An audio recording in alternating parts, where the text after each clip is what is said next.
Hello students, आपका स्वागत है। पिछले क्लास में हम घातांक के नियम के बारे में पढ़ चुके हैं और उसके कुछ क्वेश्चन भी सॉल्व कर चुके हैं। आज की क्लास में हम घातांक से संबंधित कुछ क्वेश्चन और आगे सॉल्व करने वाले हैं।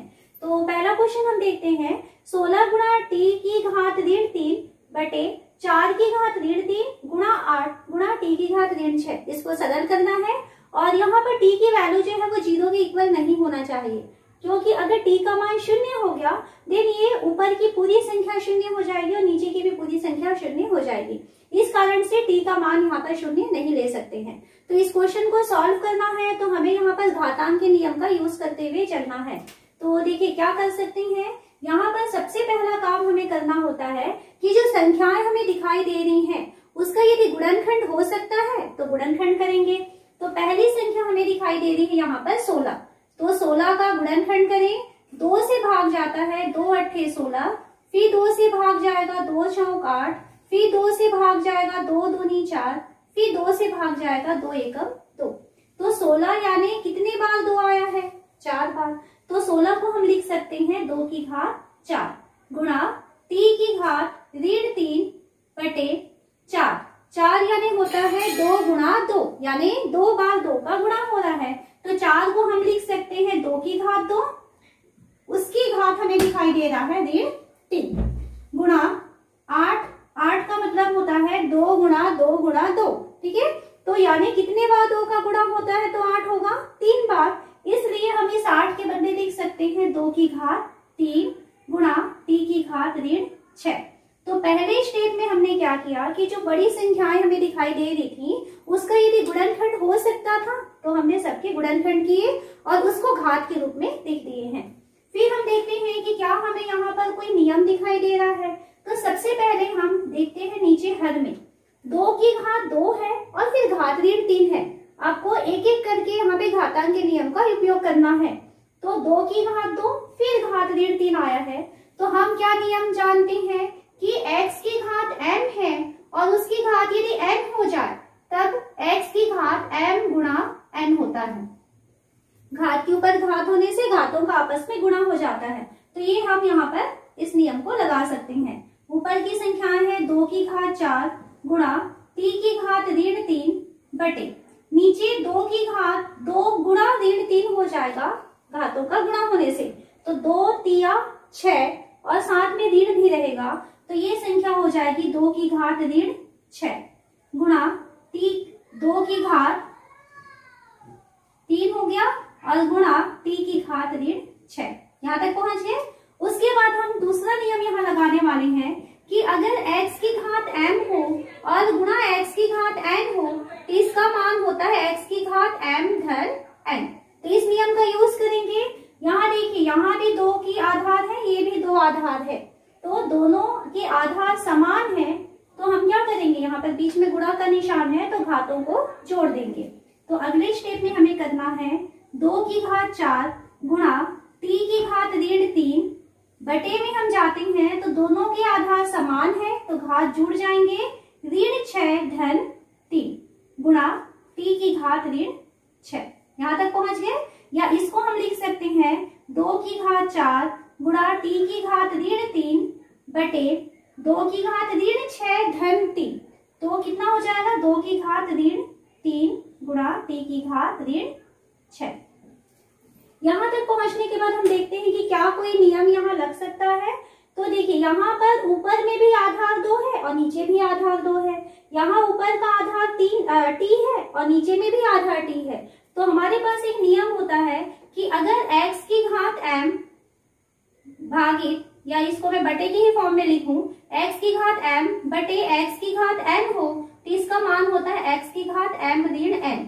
यानी दो संख्याओं के अगर आधार समान है और वो भाग के रूप में है तो उनके घातों को हमें आपस में घटाना होता है।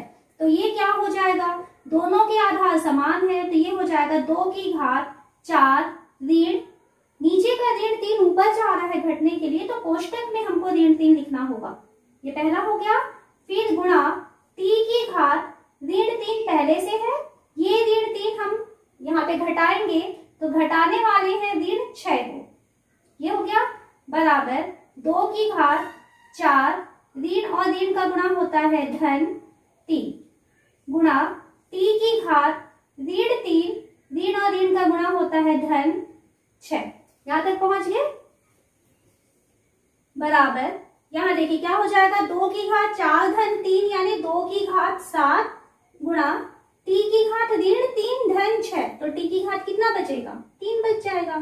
तो 2 की घात 7 की वैल्यू हमको लिखना है तो लिख सकते हैं 2 गुणा 2, आपको 7 बार गुणा करना है, तो ये हो जाता है 64 गुणा 2 यानी 128। आप इसको गुणा करके देख सकते हैं, 2 की घात 6 का मान 64 होता है, फिर एक बार और 2 गुणा करेंगे तो उसकी वैल्यू हो जाएगी 128 t की घात 3। तो पहले क्वेश्चन का आंसर आ रहा है 128 t की घात 3। अब सेकंड क्वेश्चन सॉल्व करें तो सेकंड क्वेश्चन देखिए क्या दिखाई दे रहा है हमको, 1/3 की घात ऋण 1 ऋण 1/4 की घात ऋण 1 उसकी पूरी की घात हमको ऋण 1 दिखाई दे रहा है। तो एक नियम याद रखिएगा आप लोग कि अगर मान लीजिए आपके पास कोई संख्या है x/y और उसमें घात यदि कोई ऋण वाली संख्या आई है, मान लीजिए मैं लिख रही हूँ ऋण n, कोई संख्या है बटे वाली और उसके ऊपर घात यदि ऋण आया हुआ है, तो अगर आप इस संख्या को पलट देंगे यानी y/x कर देंगे तो इसका जो घात का चिन्ह है वो बदल जाएगा। ये हम यहाँ पे कर सकते हैं, और अगर ऐसा नहीं करेंगे तो हमको यहाँ पे घातांक का नियम मतलब माइनस दिया है तो आपको नीचे लेकर के जाना पड़ेगा, तो वो थोड़ा सा लंबा प्रोसेस हो जाएगा। आप इस नियम का यूज कर सकते हैं, यदि कोई बटे वाली संख्या है और उसके ऊपर घात यदि ऋणात्मक है तो अगर हम बटे वाली संख्या अंश और हर को पलट देंगे देन उस घात का चिन्ह बदल जाएगा। तो करते हैं इसको, ये 1/3 की घात ऋण 1 है, अगर हम इसको लिखना चाहें तो 3/1 की घात 1 लिख सकते हैं। हम क्या किए, 1/3 को 3/1 बना देंगे तो उसकी जो घात ऋण आया है वो धन में चेंज हो जाएगा। ऋण 1/4 में घात ऋण 1 है, अगर इसको हम पलट दिए 4/1 तो उसकी जो घात ऋण 1 है वो क्या बन जाएगा, धन 1 बन जाएगा। और इस सब में पूरे की घात हमको दिखाई दे रहा है ऋण 1, तो उसको रहने देते हैं। बराबर किसी भी संख्या में घात 1 होता है, इसका मतलब है कि वो संख्या उतने ही बार हमको लिखना है, तो 3/1 मतलब 3 और घात 1 तो हर किसी संख्या में रहता ही है, तो इसकी वैल्यू 3 हो गई। ऋण 4 की घात 1 यानी 4/1 को नहीं लिखा जाता तो 4 ही रहेगा, और पूरे की घात कितना है, ऋण 1 आया, तो क्या हो गया 3 ऋण 4 यानी ऋण 1, और ऋण 1 की घात कितनी है, ऋण 1 है। अब यहाँ पे घात ऋण 1 आया हुआ है, हम एक काम करते हैं कि इसको ऋण 1/1 लिख देते हैं, क्योंकि हमको क्या करना है, इसके घात को बदलना है। या ऐसा लिख सकते हैं, हम नियम क्या जानते हैं कि अगर x की घात ऋण m है, इसे हम लिखते हैं 1/x की घात m, तो उस नियम से भी हम इसको लिख पाएंगे। तो क्या हो जाएगा, ये 1/1 की घात 1 हो जाएगा। जो घात ऋण आया है उसको अगर हम हर में नीचे ले जाएंगे तो घात जो है वो धन में चेंज हो जाएगा, तो इसकी वैल्यू कितनी हो गई, 1/1 मतलब ऋण 1। तो इस तरीके से सेकंड क्वेश्चन का आंसर आ रहा है हमको ऋण 1। हम अगला क्वेश्चन लेते हैं, हमें दिया हुआ है x की घात a/x की घात b, पूरे की घात है a धन b गुणा x की घात b/x की घात c, पूरे की घात है b धन c गुणा x की घात c/x की घात a और पूरे की घात है c धन a, इसकी वैल्यू 1 के बराबर होती है। तो इसको सिद्ध करने के लिए हम लेफ्ट हैंड साइड को लेकर चले, तो लेफ्ट हैंड साइड एक बार लिख लें, x की घात a/x की घात b, पूरे की घात a धन b गुणा x की घात b/x की घात c, पूरे की घात b धन c और गुणा x की घात c/x की घात a और पूरे की घात है c धन a। बराबर यहाँ पे हम देखते हैं कि कौन सा नियम लगा सकते हैं। तो जो ब्रैकेट के अंदर संख्याएं हमें दिखाई दे रही हैं, तो हमने नियम पढ़ा हुआ है, सेकंड नियम था x की घात m/x की घात n, इसका मान होता है x की घात m ऋण n। यदि दो संख्याएं हैं और उनके आधार समान है और वो भाग के रूप में है तो उनके घातों को हमें घटाना होता है। तो यहाँ देखिए दोनों में आधार कैसे हैं, समान है, और वो भाग के निशान है, बटे का निशान है, तो क्या हो जाएगा, ये x की घात a ऋण b बन जाएगा कोष्टक के अंदर में, और उसके ऊपर घात लिखा हुआ है a धन b। पहला हो गया। दूसरे में हम देखते हैं x की घात b/x की घात c है, इसे हम लिख सकते हैं x की घात b ऋण c और पूरे की घात हो जाएगा b धन c गुणा तीसरे में हम आए, ये क्या हो जाएगा x की घात c ऋण a और पूरे की घात हो जाएगा c धन a। यहाँ तक पहुंच गए। अब हम देख रहे हैं कि एक संख्या है जिसके ऊपर घात लगा हुआ है और उसके ऊपर फिर से घात लगा हुआ है। तो अब हम क्या नियम जानते हैं कि अगर x की घात m होगी और उसकी घात अगर फिर से n हो जाए तो इसकी वैल्यू होती है x की घात m गुणा n, यानी घात के ऊपर यदि घात होगा तब घातों का गुणा हो जाता है। तो इसकी वैल्यू हम क्या लिख सकते हैं, x की घात a ऋण b का गुणा हो जाएगा a धन b से। ये पहली घात है, उसके ऊपर फिर से घात लगी है तो इन दोनों का आपस में गुणा हो जाएगा। तो दोनों को हम अलग अलग ब्रैकेट में लिखे हुए हैं। गुणा सेकंड में हम आए तो यहाँ x में घात b ऋण c है, फिर से घात b धन c है तो b ऋण c का गुणा हो जाएगा b धन c के साथ। गुणा तीसरे में आए तो x की घात c ऋण a है और फिर से घात c धन a है तो इन दोनों का आपस में गुणा हो गया। यहाँ तक पहुंच गए। फिर हम जानते हैं कि एक नियम होता है कि अगर मान लीजिए आपको दिया है a धन b और a ऋण b तो इसका मान होता है a का वर्ग ऋण b का वर्ग, ये फॉर्मूला है। तो यहाँ दो संख्याएं हैं, दो संख्याओं के बीच एक बार धन का निशान है और एक बार ऋण का निशान होगा और वो आपस में गुणा रहते हैं। देन फॉर्मूला होता है पहली संख्या का वर्ग ऋण दूसरी संख्या का वर्ग। तो ये क्या हो जाएगा, x की घात a की घात 2 ऋण b की घात 2, पहले से गुणा सेकंड में आए तो x की घात b की घात 2 ऋण c की घात 2 गुणा तीसरे में आए तो ये हो जाएगा x की घात c की घात 2 ऋण a की घात 2। इस तरीके से हो गया।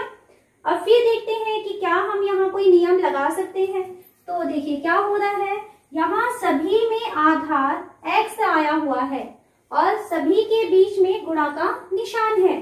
तो हम क्या नियम जानते हैं कि अगर x की घात m गुणा x की घात n, यानी अगर आधार समान है और बीच में गुणा का निशान होता है तब हम इसके घातों को जोड़ देते हैं। तो सेम वही काम करना है आपको। सभी में x आधार समान है तो इन सभी के घात आपस में जुड़ जाएंगे। तो यहाँ पर हम लिख सकते हैं बराबर x की घात पहली संख्या की घात है a की घात 2 ऋण b की घात 2 में जुड़ जाएगा दूसरी संख्या की घात है b की घात 2 ऋण c की घात 2 और तीसरी संख्या की घात है c की घात 2 ऋण a की घात 2।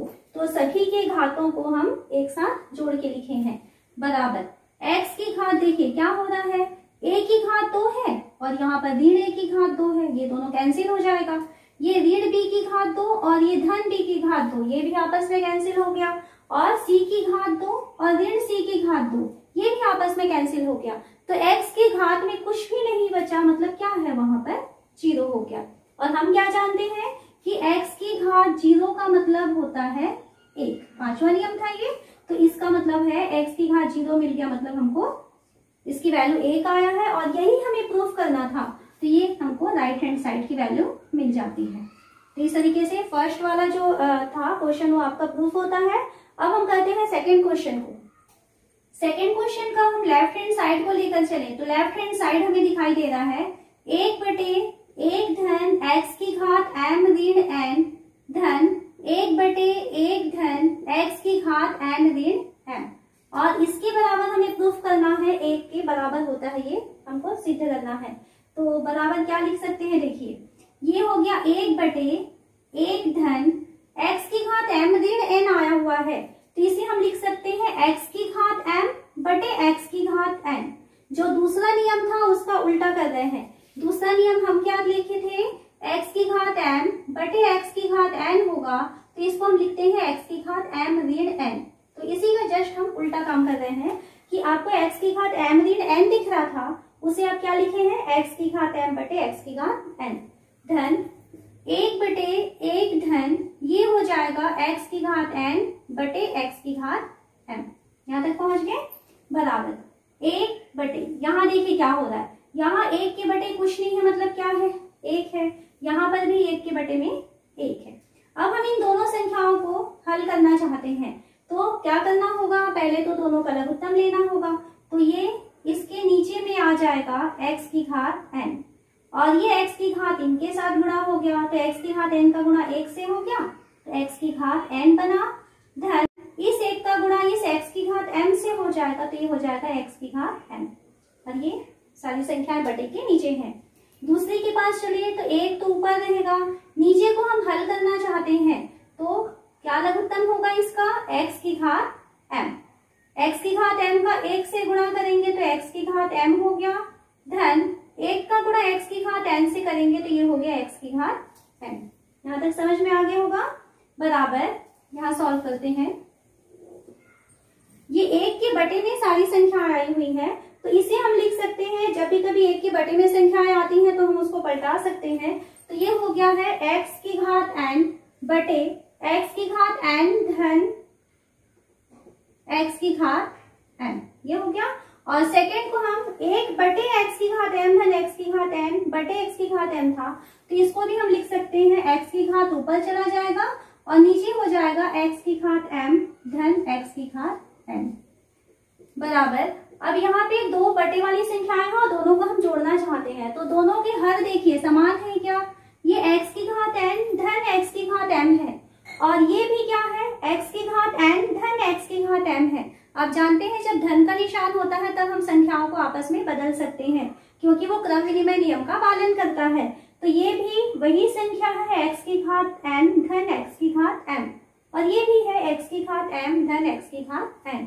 तो इसलिए दोनों के हर समान है, तो लघुत्तम x की घात n धन x की घात m, लघुत्तम भी आपको वही संख्या मिल जाएगी। अब क्या करते हैं जोड़ने के लिए, इस लघुत्तम को पहली संख्या के हर से भाग देते हैं। भाग देंगे तो क्या होगा, सेम संख्याएं हैं, तो भाग देंगे तो 1 आएगा, पूरी तरीके से कट जाएंगी। उस 1 का गुणा हम अंश के साथ करेंगे, तो अंश में हमें मिलेगा x की घात n धन इस दूसरी संख्या के हर से लघुत्तम को भाग देते हैं, तो ये भी पूरी तरीके से कैंसिल हो जाएगा। 1 मिला, उस 1 को ऊपर ले जाएंगे गुणा करने, तो यहाँ पर हमें ऊपर मिल जाएगा x की घात m। x की घात n धन x की घात m ऊपर में भी है और नीचे में भी वही संख्याएं आई हुई हैं। तो इस तरीके से आपका अंश और हर दोनों समान संख्याएं हैं, तो कैंसिल हो जाएगा और इसकी वैल्यू हमको मिल जाती है 1 और ये होता है राइट हैंड साइड। हमको यही प्रूफ करना था कि इसकी वैल्यू 1 के बराबर होती है।